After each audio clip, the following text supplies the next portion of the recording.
नमस्कार, माय महाराष्ट्रीयन किचनमध्ये आपले सगळ्यांचे मनापासून स्वागत. तर आज आपण बनवूया रवा बटाटा पुरी. मस्त होते, बघता बघता फस्त होते, लहान मुलांना खूप आवडते. टिफिनमध्ये देता येते, मोठ्यांनाही टिफिनबरोबर देता येते, संध्याकाळी चहाबरोबर घेता येते. अशी ही खमंग रवा बटाटा पुरी कशी बनवायची त्याचीच रेसिपी आज आपण पाहणार आहोत. तर चला रेसिपीला सुरुवात करूया. रेसिपीसाठी साहित्य काय घेतले ते प्रथम पाहूया. गॅसवर कढई ठेवली आहे आणि त्याच्यामध्ये 2 कप पाणी घालायचे आहे. या पाण्याला चांगली उकळी येऊ द्यायची आहे. पाणी चांगले गरम झाले आहे, त्याला आता उकळी यायला सुरुवात झालेली आहे. यामध्ये आता घालूया चवीनुसार मीठ, 1 चमचा चिली फ्लेक्स, 1 छोटा चमचा तेल, पाव चमच्यापेक्षाही कमी तिखट घातलेले आहे. माझ्याकडचे तिखट हे खूप तिखट आहे, झणझणीत आहे, त्यामुळे मी ते अगदी थोडेच वापरले आहे. आणि घालायचा आहे 1 कप बारीक रवा. आता हे चांगले मिक्स करून घ्यायचे आहे. गुठळी होऊ द्यायची नाही आहे, चांगले हलवून शिजवून घ्यायचे आहे. गॅसची फ्लेम आता बंद केली आहे. गरम पाण्यामध्ये हा रवा चांगला हलवून शिजवून घ्यायचा आहे. जसजसा रवा शिजत येतो तसतसा तो घट्ट होत जातो. याच्यावर आता झाकण ठेवूया. 2 मिनिट असेच ठेवू.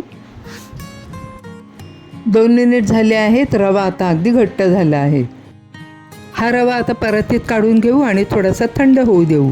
येथे आता 1 चीज क्यूब घेतलेला आहे. हा चीज क्यूब आपल्याला चांगला किसून याच्यामध्ये घालायचा आहे. चीज क्यूब घातल्यामुळे पुरीला टेस्ट अगदी चांगली येते आणि एक प्रकारे खमंगपणाही येतो. यामध्ये आता घालायचा आहे उकडलेल्या मध्यम आकाराचा 1 बटाटा. हा बटाटा किसून याच्यामध्ये आपल्याला घालायचा आहे. गुठळी राहायला नको म्हणून बटाटा किसूनच घालायचा आहे. आता याच्यामध्ये घालूया भरपूर अशी चिरून घेतलेली कोथिंबीर. हा रवा अजूनही गरम आहे, त्यामुळे सुरुवातीला आपण हे फक्त मिक्स करून घेऊया. आता हे पीठ मळण्यासाठी मी घेतले आहे 1 कप गव्हाचे पीठ. यातील लागेल असे पीठ आपल्याला ही कणिक भिजवण्यासाठी घालायचे आहे.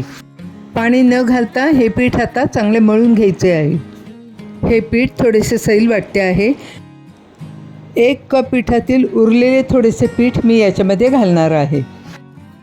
पीठ फार सैल असू नये किंवा फार घट्टही असू नये, असे बेताचे पीठ येथे मळायचे आहे. आता उरलेलेही सर्व पीठ याच्यामध्ये मी घालत आहे. तुम्ही पाहू शकता एकूण 1 कप पीठ आपल्याला येथे लागले आहे ही कणिक मळण्यासाठी. आता वरून 1 चमचा तेल घालूया आणि ही कणिक एकसारखी मळून घेऊ.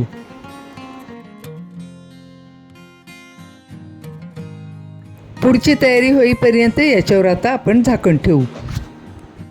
आता आपण पुरी तयार करायला घेऊया. लिंबापेक्षाही बारीक आकाराचा गोळा घेतला आहे आणि तो आपल्याला याच्यावरती लाटून घ्यायचा आहे. पुरी लाटण्यासाठी तांदळाच्या पिठाचा वापर केला आहे, त्यामुळे पुरी सरसर लाटली जाते. पुरीवर पांढरे पिठाचे डाग राहत नाहीत. ही पुरी फार जाड असू नये आणि फार पातळही असू नये. तेल याआधीच गरम करायला ठेवले होते, ते आता तापले आहे. पुरी आता याच्यामध्ये सोडूया. वरच्या बाजूने पुरी तळली गेली की ती उलटून घ्यायची आहे. आता पुरीची साईड चेंज करून घेऊ. वरून थोडेसे तेलही याच्यावरती आपल्याला सोडायचे आहे. पहा पुरी किती छान टम्म फुगली आहे ती. साईड चेंज करून घेऊ.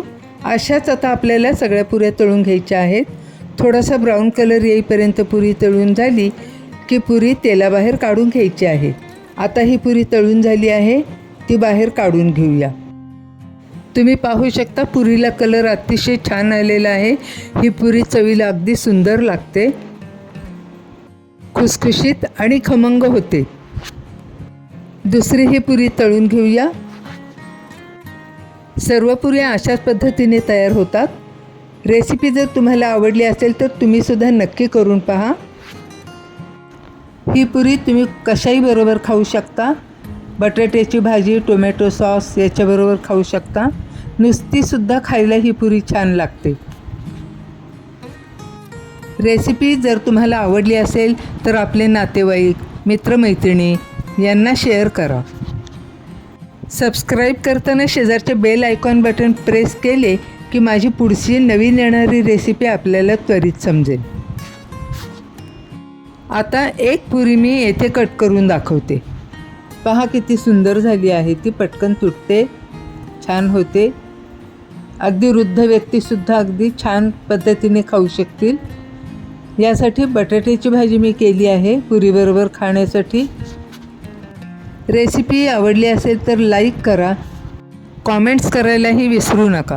पुन्हा भेटूया अशाच एका नवीन रेसिपीमध्ये. तोपर्यंत बाय बाय.